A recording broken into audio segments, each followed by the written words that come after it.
வணக்கம் நண்பா. இந்த வீடியோவில் நம்ம பார்க்க போகிறது என்னன்னு சொல்லி பார்த்தீங்க அப்படின்னா, நம்ம ஒரு வாட்டர் டேங்க்கில் டைல்ஸ் ஒட்டுறத பற்றி பார்க்க போகிறோம். எதுக்காக ஒட்டுறோம், அதோட பெனிஃபிட்ஸ் என்ன, அதோட ஒர்க்கிங் ப்ரொசீஜர் என்ன அப்படிங்கிற டீட்டெயில் தான் நான் பார்த்தீங்கன்னா நம்ம இந்த வீடியோவில் கிளியர் கட்டாக பார்க்க போகிறோம்.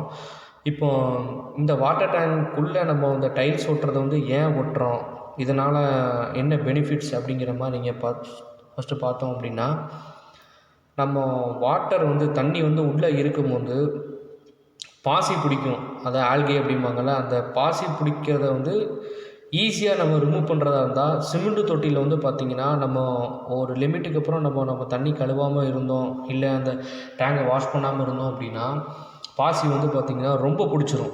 ஸோ அதை நம்ம உள்ளே போய் நின்று கழுவுறதுக்கே பார்த்திங்கன்னா ப்ளீச்சிங் பவுட்ரு அதெல்லாம் யூஸ் பண்ணி ரொம்ப நேரம் நம்ம காய வச்சு அதுக்கப்புறம் தான் பார்த்திங்கன்னா நம்ம அதை க்ளீன் பண்ண முடியும். இப்போ இந்த இதில் நம்ம என்ன பண்ண போகிறோம்னா, டைல்ஸ் ஒட்டியிருக்கும்போது நம்ம என்னதான் தண்ணி உள்ளே இருந்தாலும் இந்த டைல்ஸ் மேலே நம்ம ஒரு ஆசிட் வாஷோ ஏதோ ஒன்று பண்ணுறோம் அப்படின்னா ஈஸியாக அதை ரிமூவ் பண்ணிவிட்டு அப்படியே அதை வாஷ் பண்ணி எடுக்கிறதுக்கு ரொம்ப பெனிஃபிட்ஸாக இருக்கும். ஸோ இந்த ஒரு பண்ணுறதுக்காக நம்ம இந்த டைல்ஸ் நம்ம லே பண்ணலாம். இதுக்கப்புறம் அடுத்த ஒரு பெனிஃபிட்ஸ் என்னென்னு பார்த்திங்க அப்படின்னா, சிமெண்ட் தொட்டியில் நம்ம பிரிக்கு டேரக்ட் டு சாயிலை அப்படி இப்போ ரெண்டும் டச் பண்ணி இருக்கக்கூடிய இதில் இருக்கிற மாதிரி இருக்கும். அப்போது சாயிலிருந்து வரக்கூடிய ஈரப்பதம் சிபிஹெச் கண்டென்ட் இருக்கும் பார்த்திங்களா, இந்த ஈரம் பார்த்திங்கன்னா செங்கலில் ஒட்டி டேரெக்டாக நமக்கு உள்ளே இருக்கக்கூடிய தண்ணி தொட்டிலையும் தண்ணி இருக்கும்போது அந்த சிபிஹெச் ப்ராப்ளம் மூலமாக நமக்கு தண்ணி உறிஞ்சி வெளிப்பக்கம் போகிறதுக்கு நிறைய வாய்ப்புகள் இருக்குது. இப்போ இந்த டைல்ஸ் நம்ம லே பண்ணி ஒரு லேயராக நமக்கு உள்ளே இருக்கும்போது இந்த பிரச்சனைகள் ஃபுல்லாக நம்ம தவிர்க்கலாம். இப்போது நீங்கள் பார்த்துட்ருக்க வீடியோ பார்த்திங்கன்னா, இது என்னோடய சைட்டில் பண்ணது தான். சுற்றி ஃபுல்லாமே டைல்ஸ் ஒட்டிட்டு கீழே தரையிலையும் நம்ம டைல்ஸ் ஒட்டிட்டோம். இப்போ நம்ம டைல்ஸை ஒட்டி போன்றதுக்கு முன்னக்கூட்டி நம்ம எந்த வித லீக்கேஜ் இருக்காங்கிறதையும் நம்ம தண்ணி விட்டு செக் பண்ணிட்டோம் அப்படின்னா ரொம்ப பெட்டராக இருக்கும். ஏன்னா நமக்கு வீட்டில் நம்ம மற்ற எல்லா இடத்துலையுமே யூஸ் பண்ணுறோமா இல்லையான்னு தெரியாது. ஆனால் நம்ம டெய்லி அன்றாடம் யூஸ் பண்ணக்கூடியது என்னென்னு சொல்லி பார்த்திங்க அப்படின்னா, செப்டிக் டேங்க் இருக்கக்கூடிய ஏரியாலையும் வாட்டர் டேங்க் இருக்கக்கூடிய ஏரியாலையும் எந்த வித பிரச்சனையும் வரக்கூடாது. ஏன்னா இது நம்ம டெய்லி யூசேஜ் பண்ணக்கூடியது. இதில் ஏதாவது ஒரு பிரச்சனை அப்படின்னா நம்ம வாழ்க்கையில் அடுத்தாப்புல யூஸ் பண்ணக்கூடிய ஒவ்வொரு விஷயத்துலையும் பார்த்திங்கன்னா கரெக்டான டைமை ஃபாலோ பண்ண முடியாத அளவுக்கு பெரிய பிரச்சனையை எடுத்து விட்டுரும். ஸோ வீடு கட்டும் போது நம்ம வாட்டர் டேங்க்லையும் செப்டிக் டேங்க்லையும் நம்ம கண்டுக்கிறதே கிடையாது. ஆனால் அதை தான் முக்கியமாக கண்டுக்கணுங்கிற மாதிரி நான் சொல்கிறேன். இல்லைனா நம்ம வீடு கட்டி முடித்து உள்ளே உட்காந்ததுக்கப்புறம் அது நம்மளை டெய்லி பார்க்குற மாதிரி நமக்கு வேலையை கொடுத்துரும். ஸோ இந்த பிரச்சனைகள்லாம் வராமல் இருக்கிறதுக்காகத்தான் இந்த நம்ம டைல்ஸ் போட்டுட்டோம் அப்படின்னா நம்ம மெயின்டைன்ஸ் பண்ணுறது ஈஸி. ஸோ இது போக பார்த்திங்கன்னா, இப்போ நீங்கள் பார்த்துட்டு இருக்க வீடியோவில் நான் லே பண்ணியிருக்கிறது எப்படி பண்ணேன்னா, சிமெண்ட் மாற்ற உள்ளே கீழே பெட் மாதிரி விரித்து அதுக்கப்புறம் சிமெண்ட் லே பண்ணி தான் டைல்ஸ் லே பண்ணேன். ஆனால் இப்போ வந்திருக்க புதுசாக மெத்தட் பார்த்திங்கன்னா, எம்ஒய்கே லேட்ரிக் கிட் அப்படின்னு சொல்லி ஒரு டைல்ஸ் ஒட்டுறதுக்குன்னு தனியாக பேஸ்ட் இருக்குது. ஸோ இந்த மாதிரி பேஸ்ட்லாம் நீங்கள் யூஸ் பண்ணி டைல்ஸை லே பண்ணும்போது உங்களுக்கு என்ன ஆகும் அப்படின்னா, எந்த விதத்துலையுமே தண்ணி லீக்கேஜுங்கிற ஒரு ப்ராப்ளம் இருக்கவே இருக்காது. ரொம்ப சீப்பேஜ் அதாவது களிமண் மாதிரி இருக்கக்கூடிய பூமி, அந்த மாதிரி பூமிக்கெலாம் பார்த்திங்கன்னா இந்த லேட்ரிக் கிட்டை யூஸ் பண்ணி பார்த்திங்கன்னா நீங்கள் பண்ணிங்கன்னா உங்களுக்கு ரொம்ப நல்லாயிருக்கும்.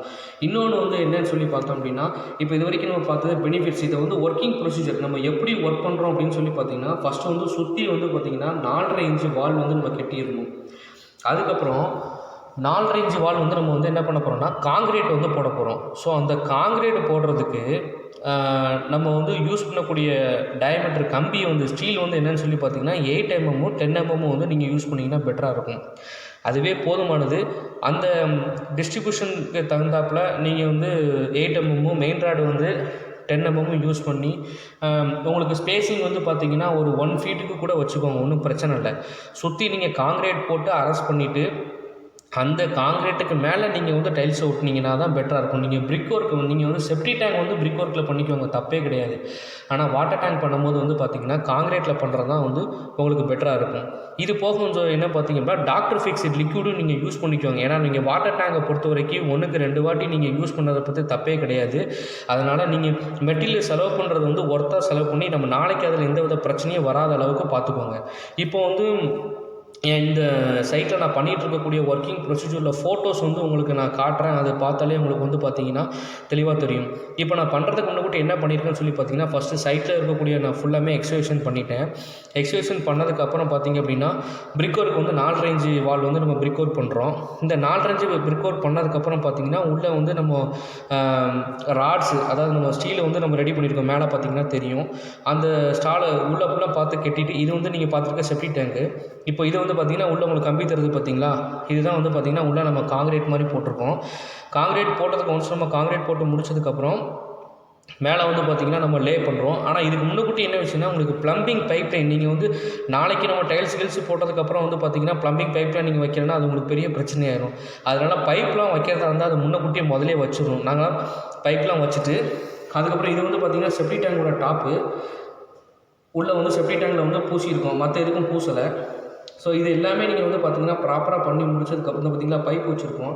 இந்த பைப்லாம் வச்சு முடிச்சதுக்கப்புறம் தான் வந்து பார்த்திங்க அப்படின்னா நீங்கள் டைல்ஸை லே பண்ணுறதே ஸ்டார்ட் பண்ணணும். ஸோ இப்படி லே பண்ணும்போது உங்களுக்கு எந்த விதத்துலையும் வந்து பார்த்திங்க அப்படின்னா பிரச்சனைகள்ங்கிறது வந்து வராது.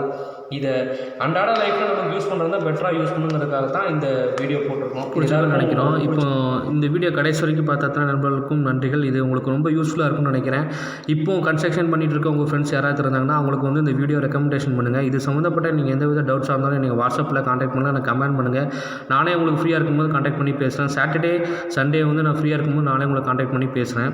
ஸோ இதை கடைசி வரைக்கும் பார்த்துற அத்தனை நண்பர்களுக்கும் நன்றிகள். உங்களோட ஃப்ரெண்ட்ஸ் எல்லாத்துக்கும் ஷேர் பண்ணுங்கள். பிடிச்சிருந்தால் சப்ஸ்கிரைப் பண்ணுங்கள், லைக் பண்ணுங்கள், உங்கள் ஃப்ரெண்ட்ஸ் எல்லாத்துக்கும் ஷேர் பண்ணுங்கள். தேங்க்யூ.